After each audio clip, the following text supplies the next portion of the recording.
Hello दोस्तों, हमारी इस नए एफएलपी वीडियो में आपका स्वागत है। तो हम लेकर आए हैं भोजपुरी सॉन्ग जो है टाइटल और थंबनेल देख के आप लोगों को सॉन्ग का नाम पता चल गया होगा कौन सा सॉन्ग है। तो भाई वही सॉन्ग का एफएलपी प्रोजेक्ट है। नो हैशटैग लेकर आए हैं। वीडियो में पूरा देखिए। वीडियो में 4 स्टेप पासवर्ड लगा है जो स्क्रीन पर कहीं पर भी शो हो जाएगा।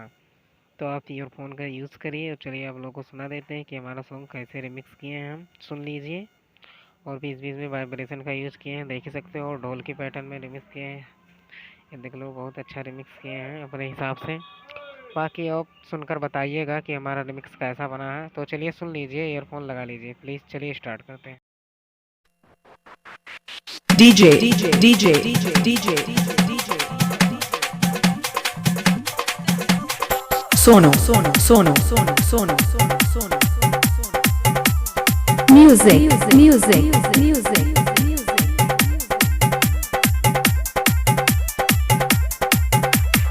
Maskanwa Bazaar, Maskanwa Bazaar, Maskanwa Bazaar.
DJ, DJ, DJ, DJ, DJ,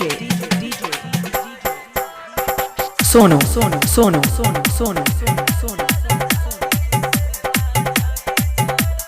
Music, Music, Music, Maskanwa Bazaar, Maskanwa Bazaar, Maskanwa Bazaar, Maskanwa Bazaar. दोस्तों, हमारा रिमिक्स कैसा लगा हमें कमेंट करके ज़रूर बताना।